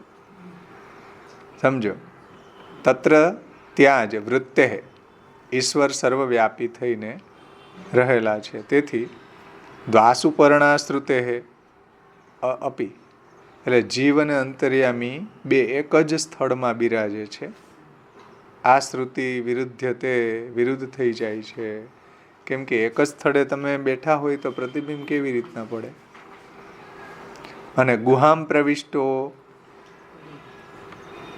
આ જે બ્રહ્મસૂત્ર છે, ગુહા એટલે હૃદય આકાશમાં જીવ અને અંતર્યામીએ પ્રવેશ કર્યો. એમ ગુહામ પ્રવિષ્ટો એટલે હૃદયરૂપી ગુહામાં જીવ અને અંતર્યામીએ પ્રવેશ કર્યો. તેથી ભગવદ વચનાદપી એટલે ભગવદ્ ગીતામાં જે વચન છે, મમૈ વાંસો જીવ લોકે જીવભૂત સનાતન, કે જીવ મારો અંશ છે, એ વચનથી પણ જીવને પ્રતિબિંબ કે આભાસ કહેવો જોઈએ નહીં.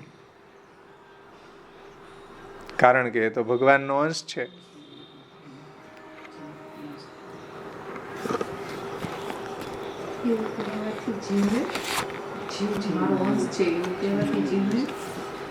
જીવને પ્રતિબિંબ કે આભાસ ન કહેવા જોઈએ એમ.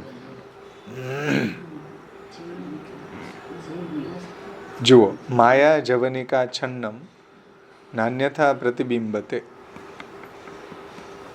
એટલે માયાના પડદાથી આચ્છન્ન થયેલો બ્રહ્મ છે એનું પ્રતિબિંબ પડતું નથી.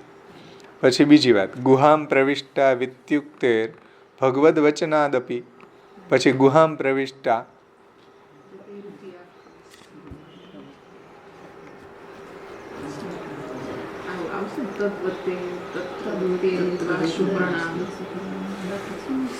હા, અને વૃત્તેર દ્વાસુપર્ણા શ્રુતેરપી, આ અન્વય એ રીતના થશે, એને અહીંયા લીધું છે. ત્યાં જ વૃત્તેર ઈશ્વર સર્વત્ર વ્યાપીને રહેલા છે, તેથી પણ પ્રતિબિંબ ન પડે. વ્યાપક પદાર્થ હોય એનું પ્રતિબિંબ પડે ભાઈ કોઈ દી? વ્યાપક પદાર્થ છે, જેમ હવા છે એ વ્યાપક છે, તો વ્યાપકનું થોડું પ્રતિબિંબ પડે. અને ત્રીજી વાત, દ્વાસુપર્ણા શ્રુતે અપી એટલે જીવ અને અંતર્યામી બે એક સ્થળમાં બિરાજે છે. એ શ્રુતિથી વિરુદ્ધ થઈ જાય છે. તો એ શ્રુતિનો વિચાર કરીએ તો દ્વાસુપર્ણા સયુજા સખાયો, એમાં તો એમ આપે છે કે એક જીવ છે અને ઈશ્વર છે અંતર્યામી. તો જીવ તો ફલનો ભોગ કરે છે, અંતર્યામી તો જુએ છે. તો અહીંયા તો બે ઓપોઝિટ ક્રિયા થઈ. બિંબની જેવી જ પ્રતિબિંબમાં ક્રિયા થવી જોઈએ ને, એવી તો ક્યાં થઈ? હા, એટલે જીવ છે એ તો ફલનો ભોગ કરે છે ને અંતર્યામી તો જુએ છે ને. તો દાસુપર્ણાની અંદર પણ તમે એને પ્રતિબિંબ કહેતા હોય તો એ શ્રુતિથી વિરોધ આવે છે. સમજો, જીવ અને અંતર્યામી બે એક જ સ્થળમાં બિરાજે છે, એ શ્રુતિથી વિરુદ્ધ થઈ જાય છે. અને ત્રીજી જે વાત કરી છે ગુહામ પ્રવિષ્ટો, આ બ્રહ્મસૂત્ર છે. તો ગુહા એટલે હૃદય આકાશમાં જીવ અને અંતર્યામીએ પ્રવેશ કર્યો. તો બે સાથે હોય તોય પ્રતિબિંબ ન પડે ને. અરીસાને તમારી વચ્ચે ડિસ્ટન્સ જોઈએ ને, સ્પેસ હોય તો પ્રતિબિંબ પડે. સાથે જ બે બેઠા હોય તો કેવી રીતના પ્રતિબિંબ પડે? એટલે જે માયાવાદીઓ એમ કહે છે ને કે બ્રહ્મનું જીવ છે એ બ્રહ્મનું પ્રતિબિંબ છે, તો એનું અહીંયા બધી શ્રુતિઓથી મહાપ્રભુજી ખંડન કરે છે. અને હજી એક ભગવદ્ ગીતાની વાત કરે છે. જુઓ, ગુહામ પ્રવિષ્ટો વિત્યુક્તેર ભગવદ વચનાદપી, ભગવાનનું જે વાક્ય છે ભગવદ્ ગીતાનું, મમૈ વાંસો જીવ લોકે જીવભૂત સનાતન, તો એ પ્રતિબિંબ ક્યાં કહ્યું? ત્યાં તો એને ભગવાનનો અંશ કહ્યો છે.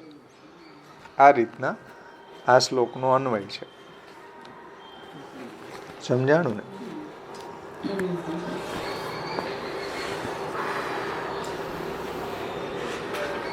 જુઓ, એનો અર્થ આપણે જોઈ લઈએ હજી કે માયાના પડદાથી આચ્છન્ન થયેલો બ્રહ્મ પ્રતિબિંબિત થાય નહીં. અને બ્રહ્મ જ વ્યાપીને રહેલા છે, તેથી પણ પ્રતિબિંબ પડે નહીં, કારણ કે વ્યાપક વસ્તુનું પ્રતિબિંબ ન પડે. અને જીવ અને અંતર્યામી એક જ સ્થળમાં રહેલા છે, એક જ સ્થળમાં રહેલા હોય તો પણ પ્રતિબિંબ ન પડે. એટલે એ શ્રુતિનો પણ વિરોધ આવે છે. અને જીવ અને પરમાત્મા છે એ હૃદય આકાશરૂપી ગુહામાં પ્રવેશ કર્યો છે. જો પ્રતિબિંબ હોય તો એ પણ ન સંભવે. અને ભગવદ્ ગીતાનું જે વાક્ય છે, મમૈ વાંસો જીવ લોકે જીવ ભૂત સનાતન, એ વાક્યનો પણ વિરોધ આવશે.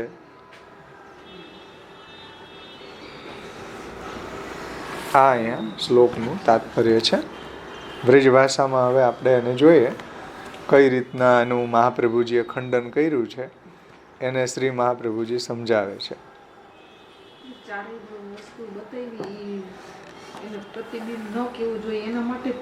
માયાવાદીઓ જે જીવને બ્રહ્મનું પ્રતિબિંબ માને છે, મિથ્યા માને છે, મિથ્યાવાદમ યુક્તિ બાધિતમેવ દૂષયતી.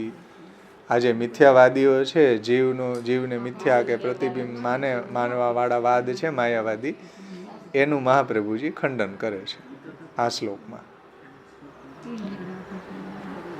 આપણે એને જોઈએ સ્ટેપ બાય સ્ટેપ કે માયા જવનિકા છન્નમ, એ વાતને પહેલા સમજાવે છે. જુઓ, માયા જવનિકા યા અંશ કો વ્યાખ્યાન કિયો જાવે હૈ, પ્રતિબિંબ સિદ્ધ હોઈવે કે અર્થ કछु વ્યવધાન, અર્થાત આકાશાદિકન કરી કે કછુક અંતરાય અવશ્ય માનનો चाहिए.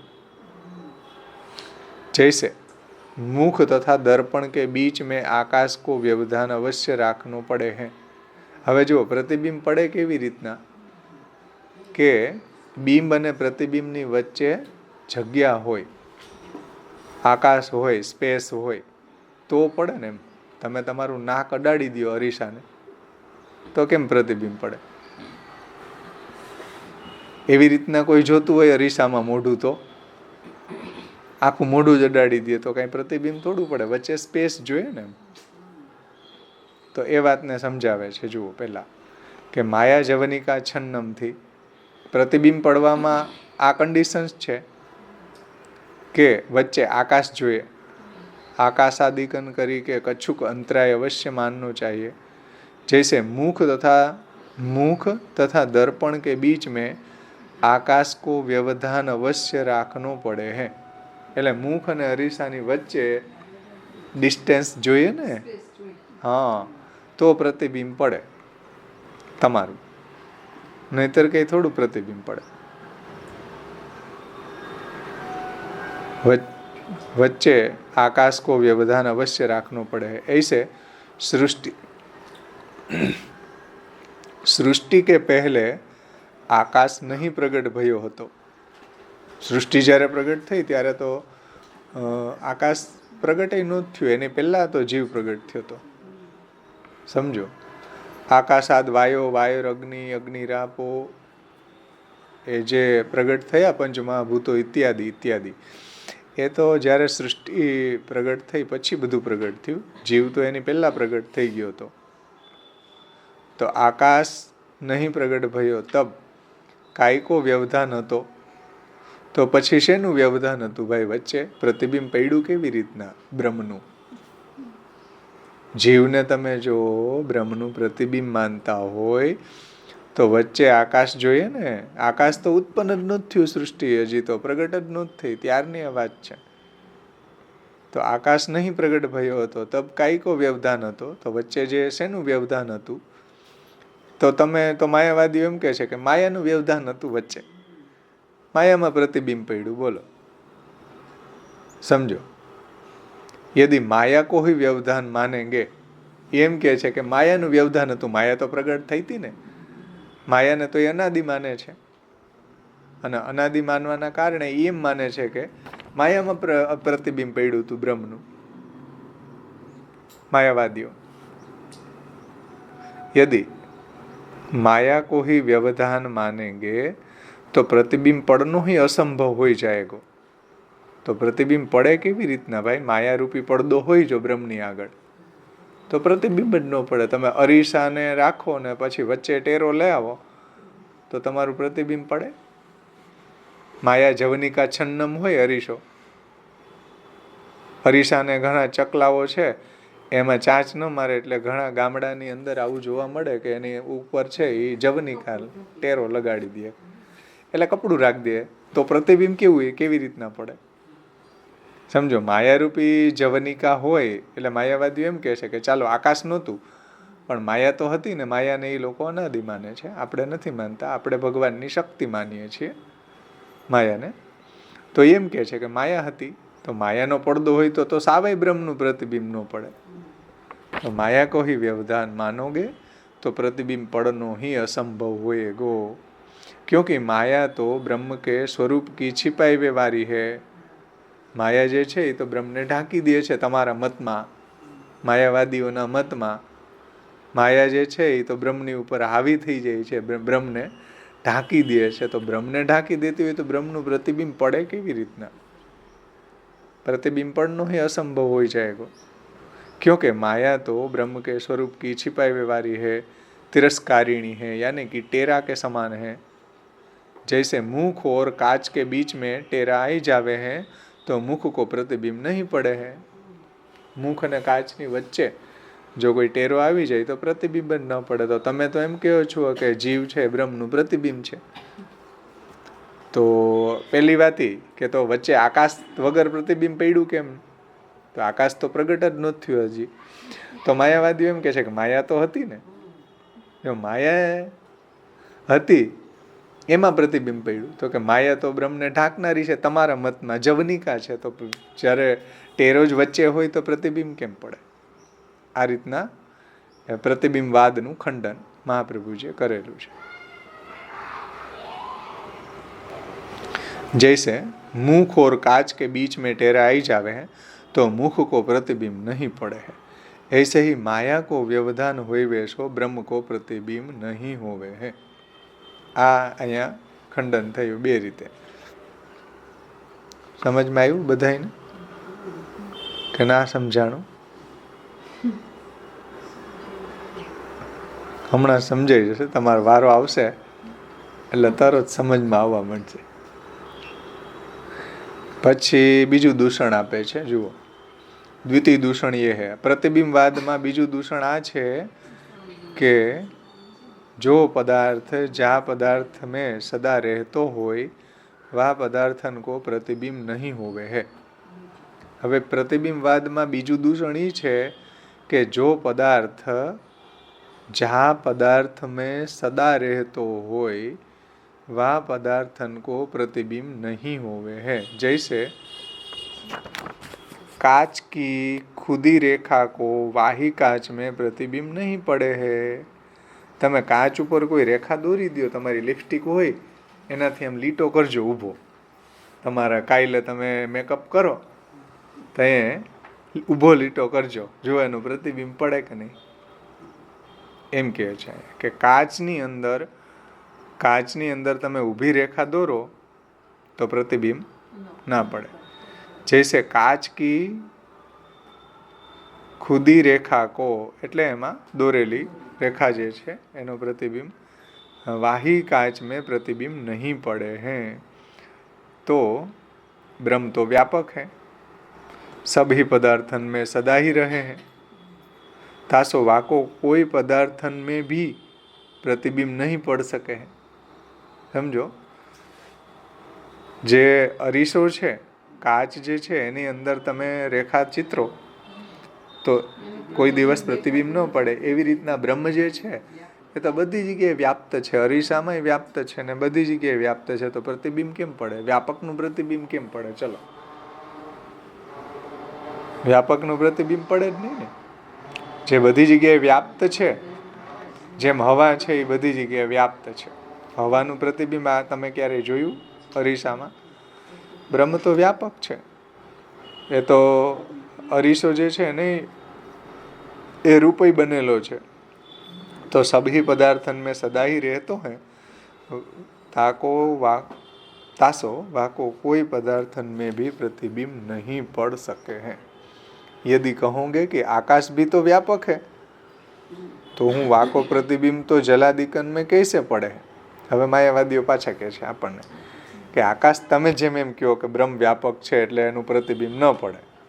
ચાલો, તો આકાશ એ વ્યાપક છે, એનું પ્રતિબિંબ તો દેખાય છે. જલમાં જુઓ, અરીસામાં જુઓ, આકાશ જો અહીંથી દેખાય ને. તો આકાશનું તો પ્રતિબિંબ પડે જ છે. આ આર્ગ્યુમેન્ટ કરે છે માયાવાદીઓ આપણી સામે. તો શ્રી મહાપ્રભુજી એનું ખંડન કરે છે. आकाश भी व्यापक है तो हूँ वाको प्रतिबिंब जलादिकन में कैसे पड़े है. ताको ये उत्तर है कि आकाश को प्रतिबिंब नहीं पड़े हैं किंतु रूपवान प्रभा मंडल को ही जलादिकन में प्रतिबिंब पड़े हैं क्योंकि आकाश में रूप नहीं है. એટલે કે આકાશ જે ઉપર આપણને દેખાય છે, સ્પેસ જે સ્કાય બ્લુ, એ કોઈ પદાર્થ જ નથી ત્યાં. એ તો એની પ્રભા મંડળ છે, એની પ્રભા દેખાય છે. હકીકતમાં તમે આકાશની પાસે જાઓ તો ત્યાંથી કંઈ દેખાતું જ નથી. ત્યાંથી ઉપર પાછું તમને એટલું જ દેખાય, એવું જ દેખાય. એટલે આકાશ કોઈ ઠોસ પદાર્થ નથી. આકાશ જે છે એને તમે આંગળી અડાડી શકો. કેટલા બધા પ્લેન ગયા ઉપર જાય તો પ્લેન તો એની હારે ટકરાવવું જોઈએ ને. આકાશ હારે પ્લેન તો ટકરાતું નથી. આકાશ જેવું કોઈ પદાર્થ જ નથી. જે સ્કાય બ્લુ આપણને દેખાય છે એ એના વસ્તુ સ્વભાવથી દેખાય છે. હકીકતમાં ત્યાં કોઈ પદાર્થ નથી. સમજો, આજે તમે સ્કાય બ્લુ જુઓ આકાશ, તમને એમ કેવો આકાશ આકાશ આવું સ્કાય બ્લુ છે, એવું નથી.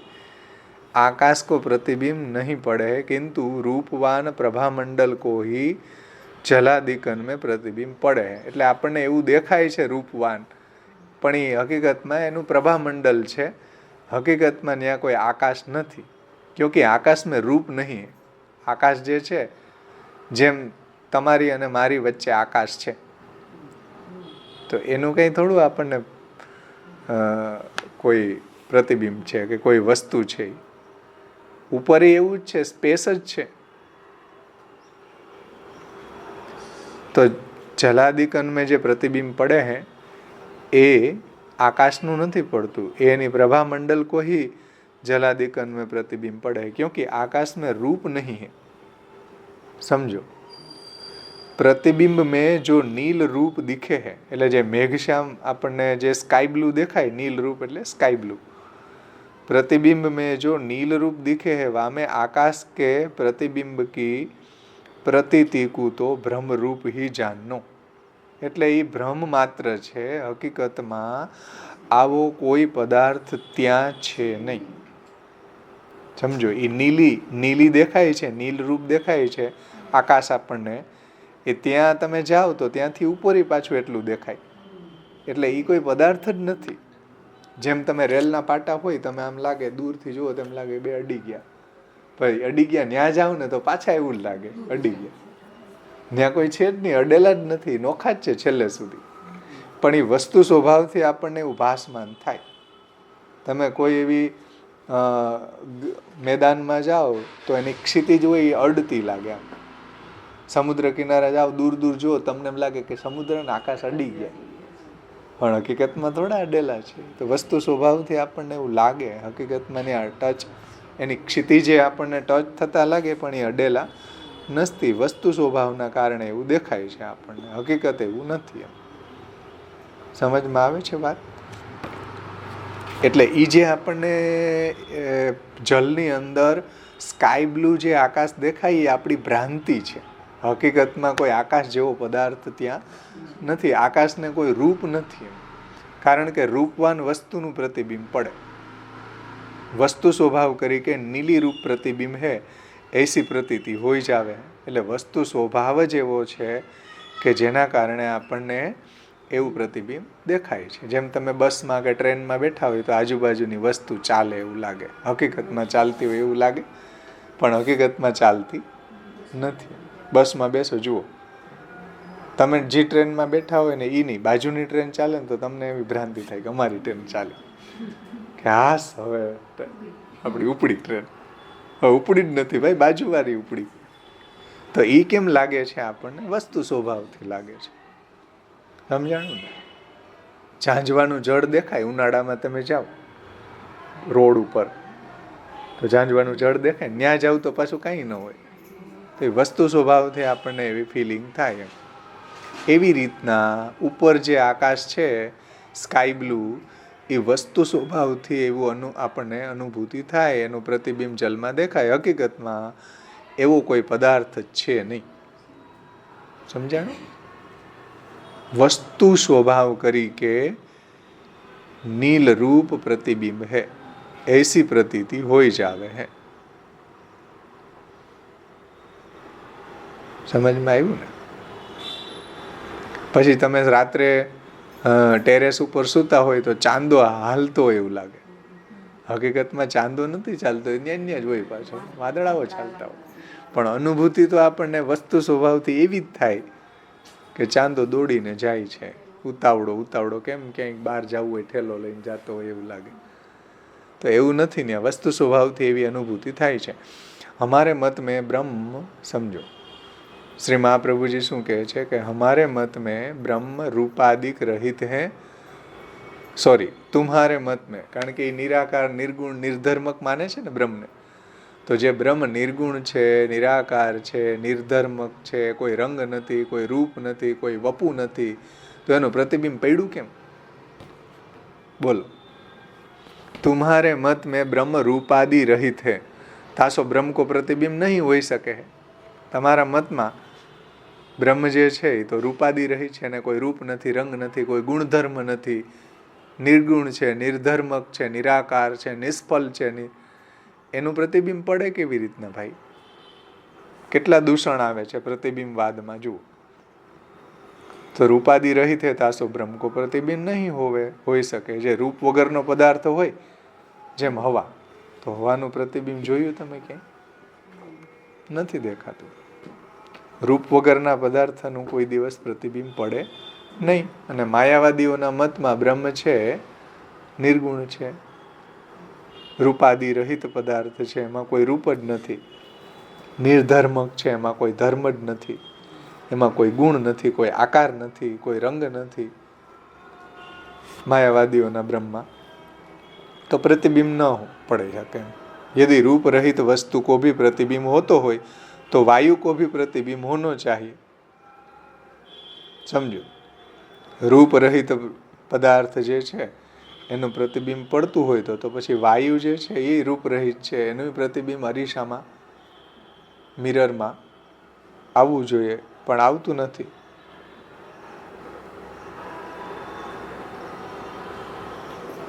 समझाणु बात? सारांश ये है, तात्पर्य समझो હવે.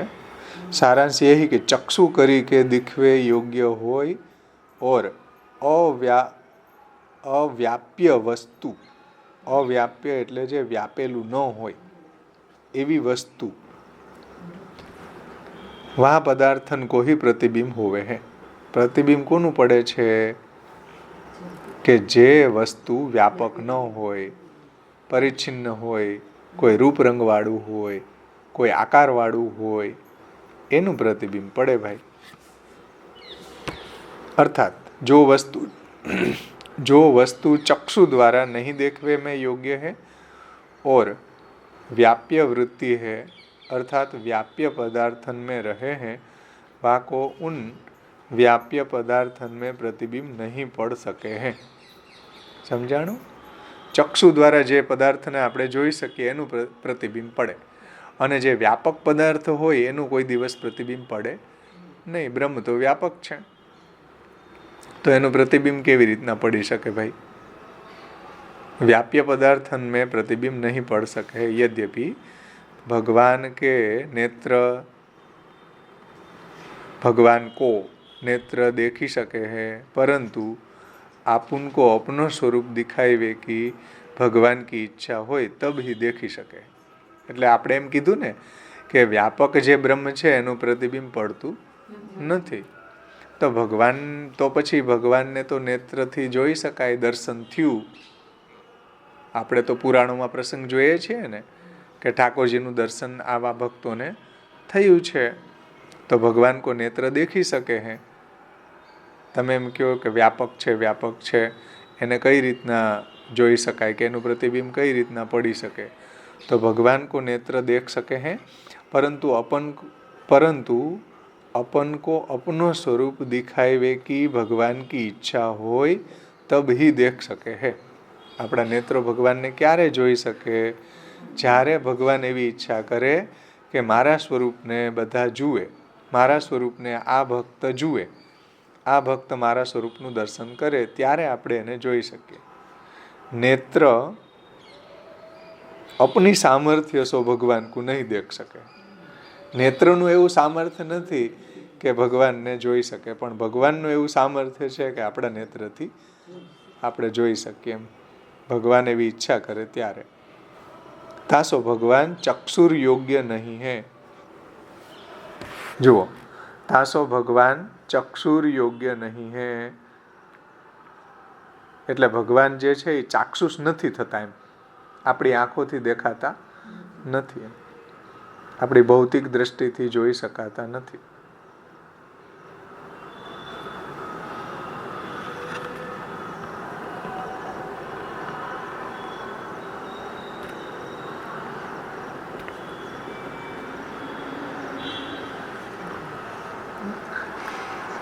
એટલે વ્યાપક જે છે નિર્ગુણ નિરાકારી શંકરાચાર્યજી માને છે. આપણે ત્યાં તો પ્રભુનું સ્વરૂપ સાકાર છે અને વ્યાપક પણ છે. અને જ્યારે પ્રભુ એવી કૃપા કરે કે આ ભક્તો મારું દર્શન કરે ત્યારે આપણે એને જોઈ શકીએ છીએ. આપણા ભૌતિક ચક્ષુથી ગ્રાહ્ય થતા નથી. એમ તાસો ભગવાન ચક્ષુર યોગ્ય નહીં એટલે કે ચક્ષુથી એને જોઈ શકાતા નથી. પણ જ્યારે એ કૃપા કરી અને એવી ઈચ્છા કરે કે ભક્તો મારું દર્શન કરે તો આપણે એનું કરી શકીએ. એમ એટલે આપણા મતમાં કોઈ માયાવાદીઓની જેમ બ્રહ્મ નિર્ગુણ જ છે, નિરાકાર છે એવું નથી. આપણે ત્યાં તો સાકાર પણ છે અને એક એનું પાસું નિરાકાર હોવાનું પણ છે. તાસો ભગવાન ચક્ષુર યોગ્ય નહીં તુમ તો બ્રહ્મ કો નિર્ધર્મક માનો હો. મહાપ્રભુજી માયાવાદીઓને કહે છે કે તમે જે છે એ બ્રહ્મને નિર્ધર્મક એટલે કોઈ ધર્મ જ નથી, કોઈ ધર્મ જ નથી બ્રહ્મમાં. બ્રહ્મ કો નિર્ધર્મક માનો હો. નિર્ધર્મક પદાર્થન કો પ્રતિબિંબ નહીં હોઈ શકે. હે કંઈક તો ધર્મ હોય ને, કંઈક તો રૂપ હોય, કંઈક રંગ હોય, કંઈ આકાર હોય, એનું પ્રતિબિંબ પડે. તમે તો બ્રહ્મની અંદર કોઈ રૂપ રંગ આકાર વલ્ભાખ્યાનમાં આવે ને કે રંગ રૂપ વપુ ત્યાં એકો નવ લહીએ, ત્યાં થકી પુરુષોત્તમ વડગા લીલા અચલ વિહારે. તો એ નિર્ગુણ બ્રહ્મનું જે વર્ણન, અક્ષર બ્રહ્મનું વર્ણન વલ્ભાખ્યાનમાં આવે ને, ત્યાં રૂપ રંગ વપુ એટલે રૂપ રંગ દેહ કંઈ નથી. એમ તો નિર્ધર્મક પદાર્થન કો પ્રતિબિંબ નહીં હોઈ શકે હે. તાસો બ્રહ્મ કો પ્રતિબિંબ પડનો સર્વથા અસંભવ હી હે. એટલે તમારો પ્રતિબિંબવાદ જે છે એ ટકી શકે એમ નથી ભાઈ.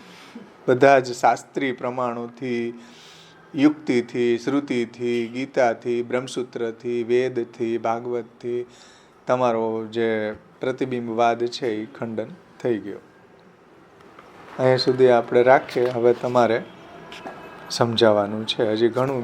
હજી 2-3 યુક્તિથી ખંડન કરશે, એ આપણે આવતે વખતે લેશું. દાસ ઉપરણા સયુજા સખા એ હવે અત્યારે નહીં લઈએ, પણ આટલું અધૂરું. દાસ ઉપરણાનું જે 58મો શ્લોક છે ને એની ઉપરની અડધી કારિકા આપણે જોઈ. હવે ગુહામ પ્રવિષ્ટો અને દાસ ઉપરણા આ બધા જે શ્રુતિ વચનો છે એનાથી પણ પ્રતિબિંબવાદનું ખંડન મહાપ્રભુજી કરે છે. તો એ આપણે આવતે વખતે લેશું. હવે જેટલું ચાલ્યો ટેક્સ એ તમારે સમજાવવાનું છે.